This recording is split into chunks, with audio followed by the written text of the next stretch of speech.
79 tahun Indonesia merdeka, jalan panjang perbudakan menuju kemerdekaan menjadi cambuk yang terus menggerakkan tokoh dan pahlawan nasional agar Indonesia bisa menikmati kemerdekaannya sendiri, tak tergantung pada negara lain, apalagi hidup dalam perbudakan dan kemiskinan. Jika kemerdekaan sudah dapat diraih, maka selanjutnya ialah mempertahankan kemerdekaan itu. Salah satunya merdeka dan berdikari di bidang industri. Namun tampaknya sedikit jauh panggang dari api. Hingga di pertengahan tahun ini, alarm deindustrialisasi terus memekakkan telinga, mulai dari sektor tekstil hingga keramik. Konfederasi Serikat Pekerja Nusantara atau KSPN mencatat sudah ada 13.800 buruh tekstil terkena pemutusan hubungan kerja ataupun PHK. Data ini dihimpun sejak Januari 2024 hingga awal Juni 2024. Ya, baik. Jadi begini, saya akan mulai bahwa jumlah tenaga kerja secara keseluruhan itu informal itu kurang lebih sekitar 139, dan yang formal kurang lebih sekitar 57 juta. Nah, dari 57 juta itu Indonesia mempunyai pegawai pengawas itu sampai sekarang setahu saya kurang lebih baru sekitar 1.700-an. Yang kedua, pekerja buruh yang berserikat itu baru kurang lebih sekitar 4-5%, tidak sampai 5 juta. Nah, maksud saya bahwa ada sebuah jarak yang lebar, ada penyebaran perusahaan-perusahaan yang lebih luas yang tidak bisa termonitor oleh serikat pekerja-serikat buruh, termasuk juga kami. Kemudian juga pegawai pengawas tenaga kerjaan juga jumlahnya masih terbatas. Nah, yang kami temukan itu dari tahun ke tahun itu mayoritas terjadi di perusahaan-perusahaan yang di situ tidak ada serikat pekerjanya. Ini mayoritas. Kalau kami dulu sekitar tahun yang paling kami banyak tren sekitar tahun 2018 2019 ya Mbak ya. Tapi kemudian kami advokasi itu modusnya begini.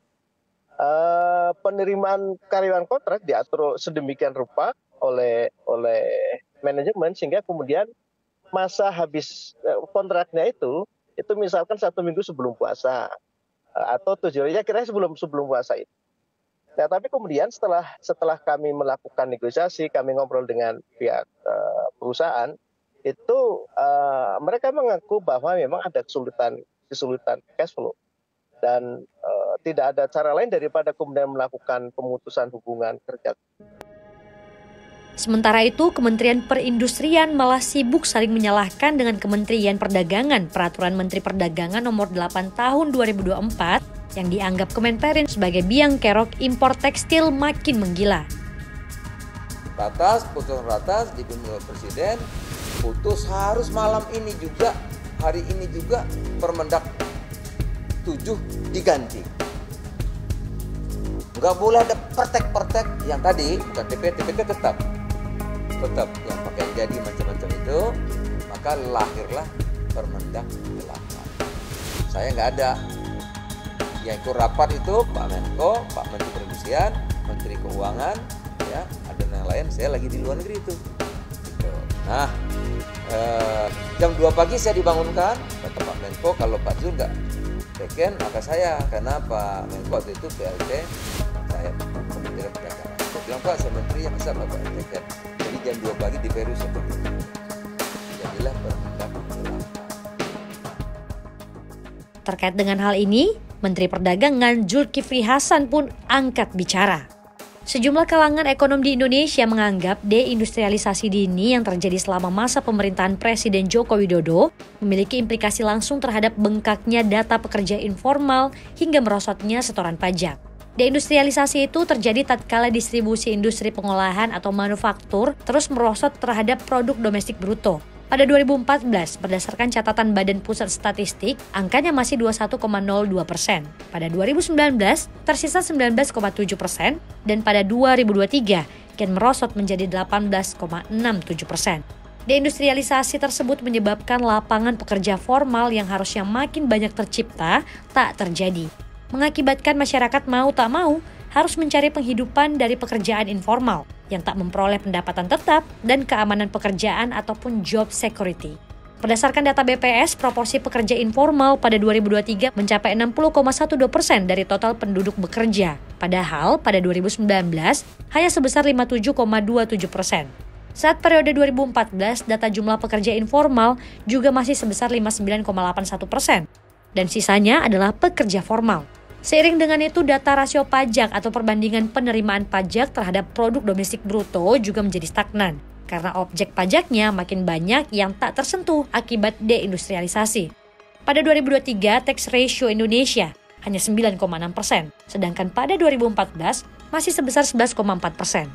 Senada dengan hal itu, Kementerian Koperasi dan Usaha Kecil Menengah mengungkapkan bahwa Indonesia tengah mengalami fase penurunan kontribusi sektor industri pengolahan terhadap perekonomian atau deindustrialisasi. Hal ini tercermin dari kontribusi industri pada produk domestik bruto yang hanya sebesar 20%, sehingga diperkirakan dalam 10 tahun mendatang, di Indonesia akan terjadi deindustrialisasi.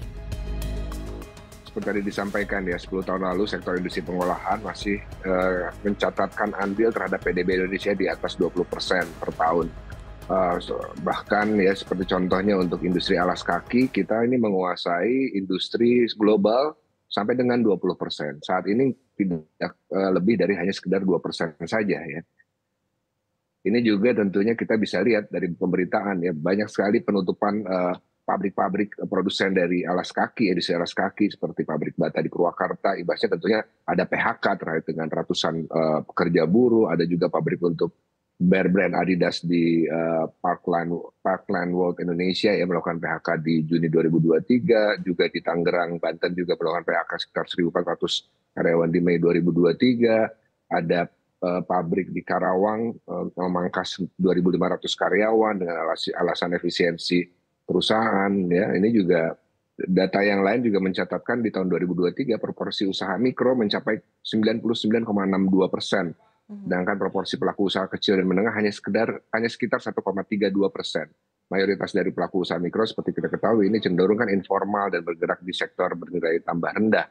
Di data BPS yang terbaru 2024, jika dibandingkan pada bulan Januari 2024 dan Januari 2023, jumlah impor pakaian dan produk TPT ini, tekstil dan produk tekstil ini meningkat sampai dengan 62,28% dengan total per bulan Januari tahun ini ya mencapai lebih dari 11.000 ton.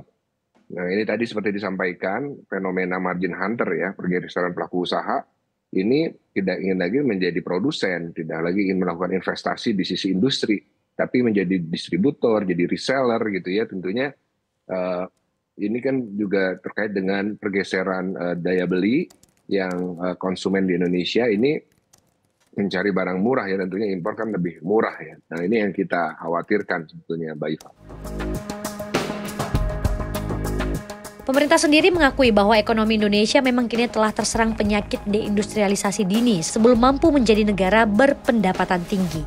Deputi Bidang Ekonomi Kementerian PPN Bappenas Amalia Adininggar Widyasanti mengatakan, penyakit ini dipicu oleh Dutch disease atau penyakit Belanda. Wanita yang kini juga menjabat sebagai pelaksana tugas Kepala Badan Pusat Statistik atau BPS itu mengatakan penyakit Dutch disease mulai menjangkiti Indonesia setelah periode 2002. Sumber penyakitnya ialah Indonesia saat itu menikmati ledakan harga-harga komoditas. Sementara itu, deindustrialisasi membuat jurang PHK terbuka lebar. Jumlah pekerja yang terkena pemutusan hubungan kerja melonjak sepanjang tahun ini. Di beberapa provinsi, jumlah pekerja yang terkena PHK bahkan melonjak ribuan persen. Data Kementerian Ketenagakerjaan mencatat jumlah pekerja yang ter-PHK pada periode Januari hingga Juni 2024 mencapai 32.064 orang. Angka tersebut naik 21,4% dari periode yang sama tahun lalu sebanyak 26.400 orang. Kemenaker menyatakan pemangkasan karyawan menjadi jalan terakhir bagi perusahaan yang tengah ada dalam permasalahan. Ada beberapa provinsi yang menyumbang kasus PHK terbesar, di antaranya adalah Jakarta dan Bangka Belitung. Jumlah pekerja yang mengalami PHK pada Januari hingga Juni 2024 menembus 7.469 orang. Jumlah tersebut bertambah 6.786 orang atau 994% hampir 1000% dibandingkan periode yang sama tahun lalu. Jumlah kasus PHK di Bangka Belitung juga melonjak 3.918% atau hampir 4.000% pada Januari hingga Juni 2024. Kasus PHK mencapai 1.527 orang per Juni 2024. Padahal pada periode yang sama tahun lalu hanya 38 orang. Ini bukan data yang diharapkan ataupun kado bagi pertambahan usia tanah air. Semoga industri Indonesia masih berdaulat di negaranya sendiri. CNBC Indonesia, Beyond Business.